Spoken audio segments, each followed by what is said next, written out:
So the boys only and girls only internet. So it's basically the genderization of computation of computers, kind of without genitalia, socialization via computation, not dehumanizing or obviously relying on genitalia on the internet. Obviously, that type of sense of the whatever sites are being used most on the internet, people considering it to be pornography, kind of degenerating and dehumanizing the internet. Obviously, that being the thing that kind of exists or propagates and creates a type of dehumanizing computation and algorithm. Advertisements kind of take in this same, the interrupting from, a kind of it's dehumanizing because it's acceptable to interrupt you whilst you're doing it. Obviously, it's kind of like people should have a purpose. It's not purposeful, but obviously it's just a representation of the world, and so it's obviously linked to all of my previous ideas, my previous knowledge of the periodic table and historical significance of certain things. So that brings me smoothly to the actuality number 6. So I guess we've been through fiver, which was number 3. Actuality is number 6. Obviously, this is based off of the periodic table, and as we see, number 6 is actuality. I'm also going to talk about the front. The front of yourself, kind of, it's another word for fake. There's a song called Fronting. Fronting is a term, almost faking, but I guess it's more protecting. Militaries have fronts. But first of all, let's go through the 6-fold chemical piece of chemistry that I am expressing through computation, especially this one. I guess first of all, it's the sense of social media. Social media being a kind of desensitizing term, in as much as every website, everything on the internet currently seems to be just social media.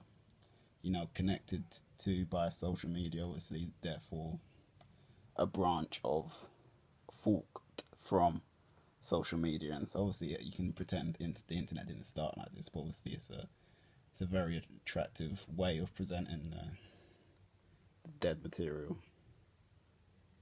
Like a way to make it seems like a good use for things.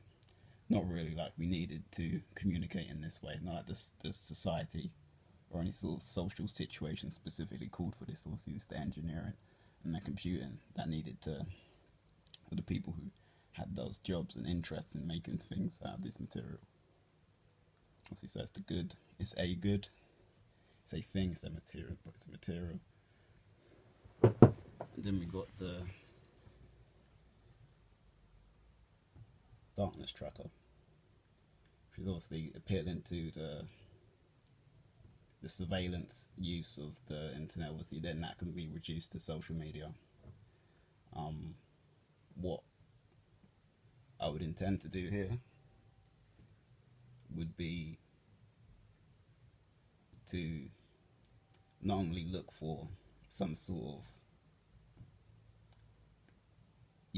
expressible concept of darkness, that even though it's just a kind of an absence of light, derivative of light, can be also be used to look for lights, different types of lights, kind of like how they have, we're looking for different types of particles, different types of matter. Obviously, the computer would all be light anyway, wouldn't be matter per se, but this would obviously be a kind of an alternative way to obviously approach the periodic table, the standard model, these scientific models. This is what the darkness tracker is. It's good. It's a good neutral.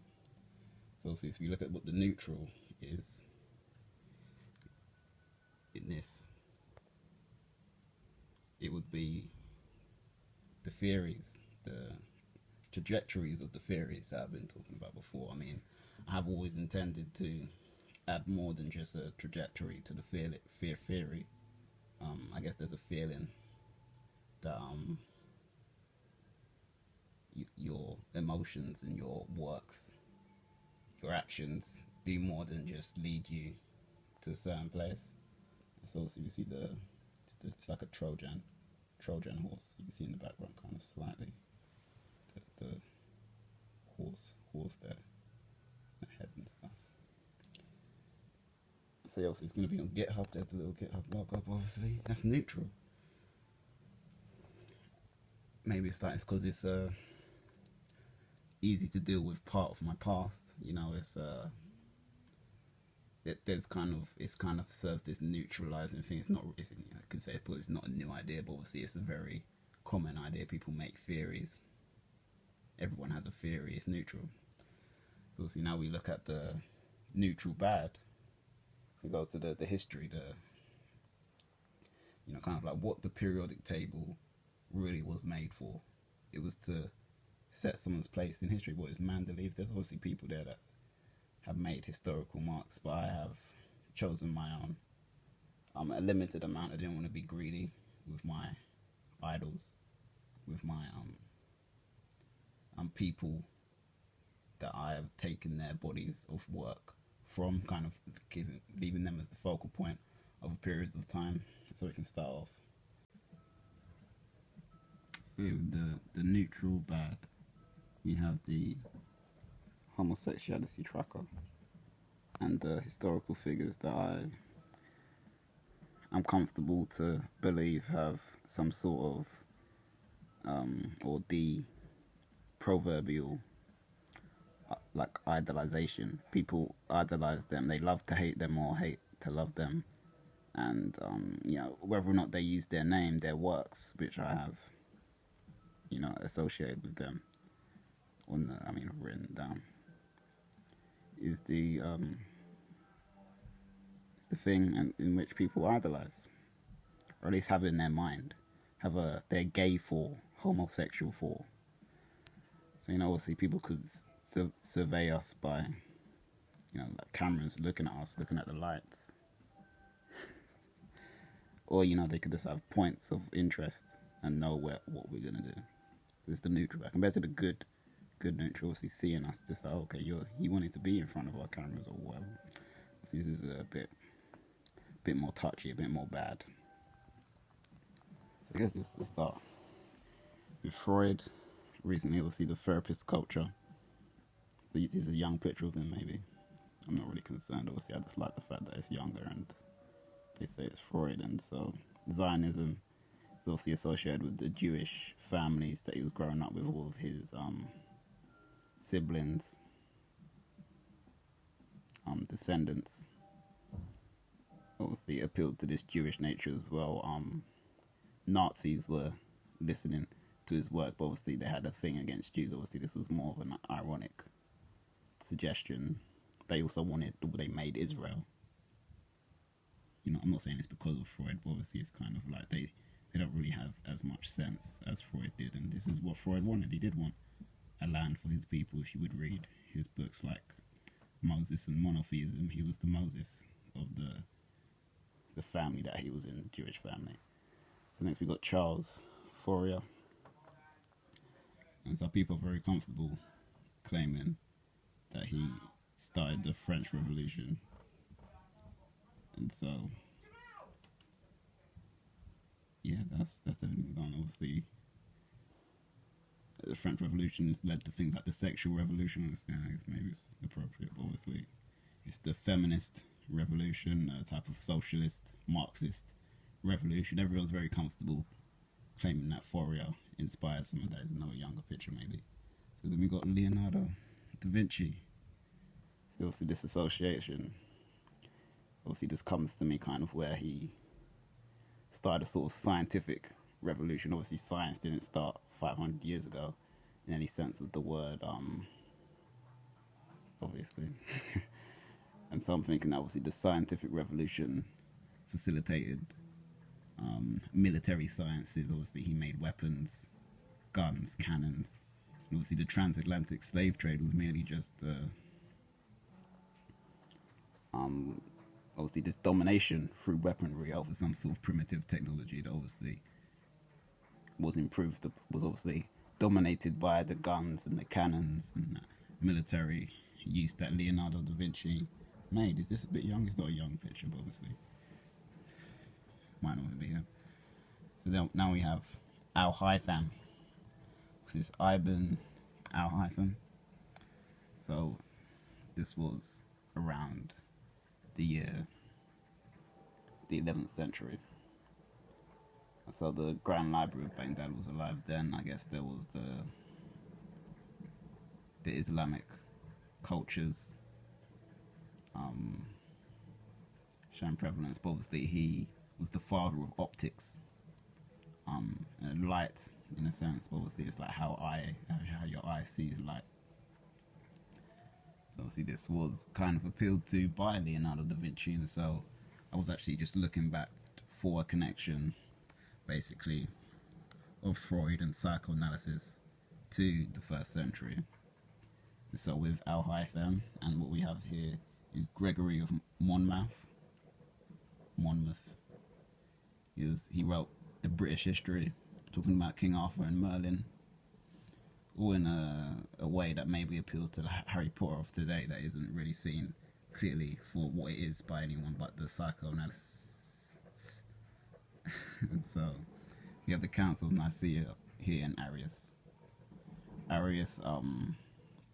he had Arianism, kind of like Fourierism, how that made socialism. Arianism made Catholicism. There was he had some heavy discussions with Constantine, who was obviously there at the first Council of Nicaea, and obviously they spoke about him and his effects on them. And so he obviously had an interest in how the council would develop over the years, and here he is on my page today. So we have the East and the West, two things people are very gay for. Lots of qualities expressed by these two people. There's Banzhal, and then there's Lucius Annaeus Cornutus, where I have his picture represented by a statue of Zeus, because there's no picture of him. He was excommunicated after he wrote some texts that are still around. You know, was it Nero? Excommunicated. He was not there during the first century. It's like he killed Christ as well, so I guess the excommunication didn't really hold. So, or at least, you know, the fact that it's written is a bit of just a Western thing, I guess. And with Banzhal, so she wrote a book of instructions of etiquette for women, because, you know, she is a woman. And so, with Chinese, I suppose she was like Chinese as well, obviously, whatever that was like during the first century is really up to question. And so, we'll see, defining the East and the West isn't really the issue here. It's just kind of like who could really take this these passions, these interests for the East. Like what end? Like they are the end of it. You know, Cornutus spoke about all of the theology of Greece, or the gods, the different perceptions of God. So everyone's, all women are into rules. Everyone's into rules and stuff like that. She has a very nice way of describing the rules, and so this is a neutral bad and stuff, because it's very familiar. It's easy to kind of get into, but once you do get into it, it's quite bad what happened to these people, and it's kind of like the bad things that were done to them were kind of practiced for a larger group of the masses, I guess you can kind of say, as they were strong enough to take more pain than possibly would ever be inflicted on the East or the West or the Council of Nicaea, or King Arthur, Britain, Baghdad, Islam, slave traders, with the French as well, the cliches of surrender and sneakiness and the domination of the Jews. They would never be able to live up to Freud's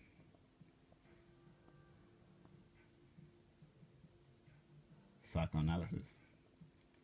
And so yeah, so in part it's psychoanalysis, and as each aspect can be seen as a point of sexual attraction, passionate attraction, human attraction, homosexuality, tracking. So obviously with the bad, it's very simple. The whole idea of chatbots obviously being more of, obviously maybe is including some of this attraction towards it's trying to create attraction, but obviously it's not really towards what is being said. Obviously it's more like the technology in itself. And so I guess if there's any reason for me to think I'm doing anything bad, it would be if I'm saying something, citing some institutions,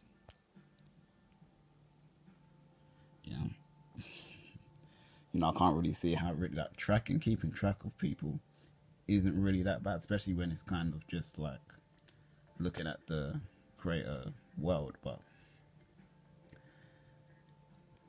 we do have the lottery predicting AI,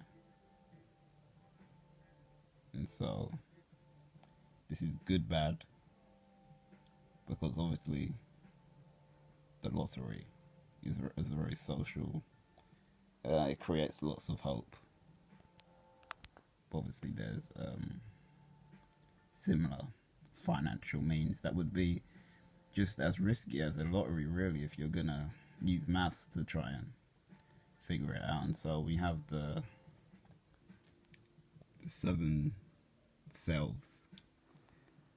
7 selves, it starts off with a similar prefix. It is all about the ways we see ourselves.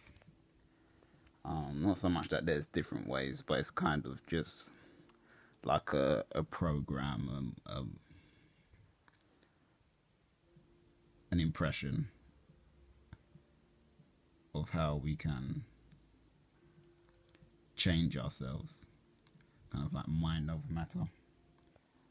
So with the mental, we have wax and heat, similar to the smooth muscle.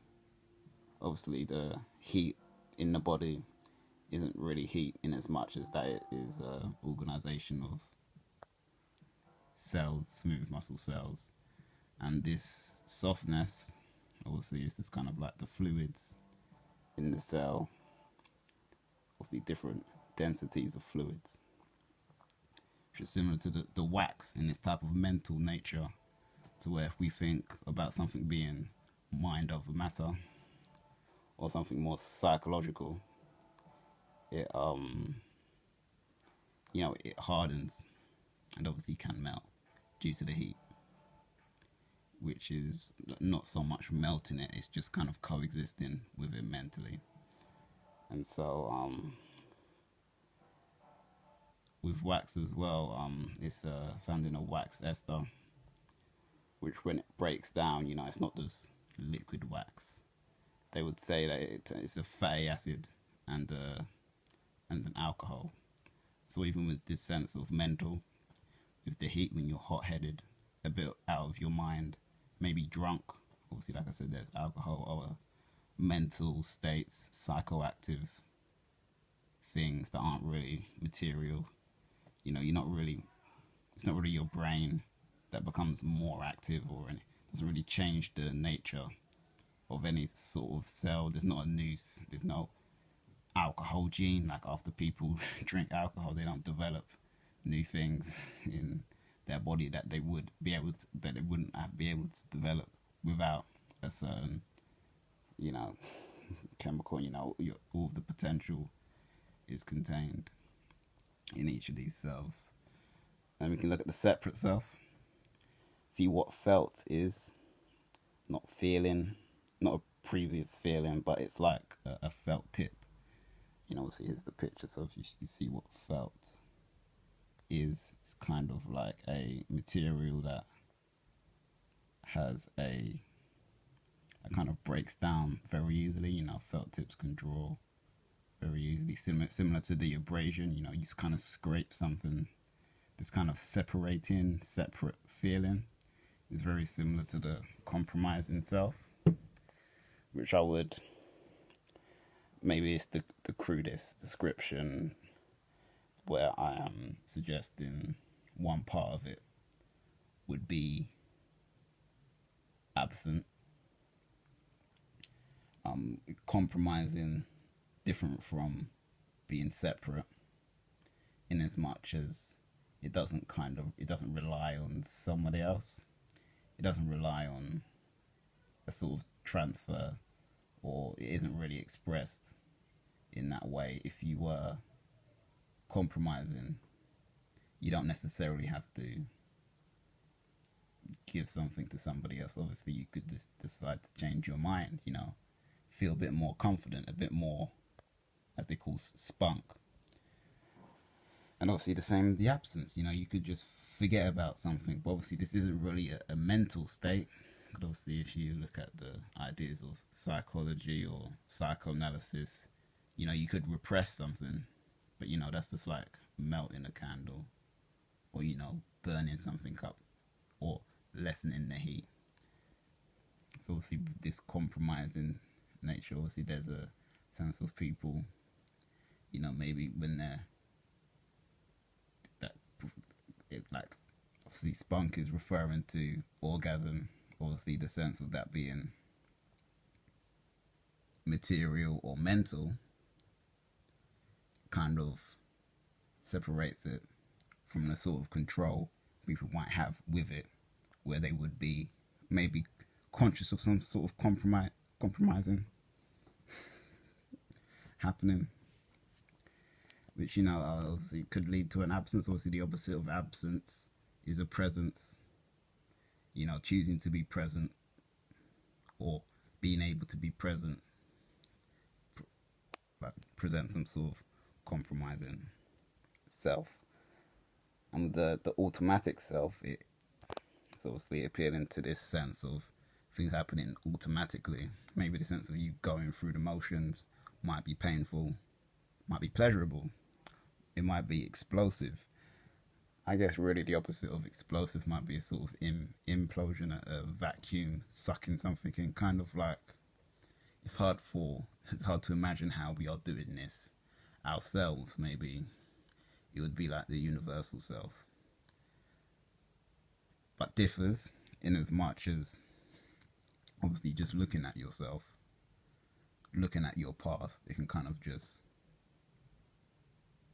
obviously take you away from the present,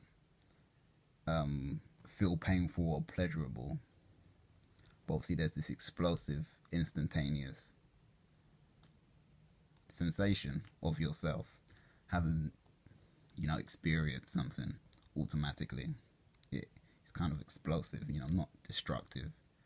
But what's a better way to feel automatic you're just like a bomb or blowing up, in the best way possible. Obviously, the pain of the automation obviously is this going through the emotions, kind of like how we could suggest, being a male or female, and this genderization situation, obviously in the case in our community, most clearly expressed through male or female as some sort of ultimate polarity or duality, which isn't really present in the mental or the material or any sort of separate sense. Like if you divide things infinitely like we do with particle physics, we don't expect to find some sort of fraternal, or some sort of particle that appeals to the masculine nature or the sorority. Obviously appealing to the university's situation, symbolizing this sort of dichotomy. Obviously it being a dichotomy in as much as, one always has the other. I am using images of like a man and a woman, but I'm using it arbitrarily. I'm not actually suggesting that there's a fraternal nature exclusive to masculinity. Obviously, the fraternal is represented by the kind of the pattern over the body, and the bodies are just kind of placeholders. I could have put like 2 squares. So yeah, could have done 2 squares where I put people.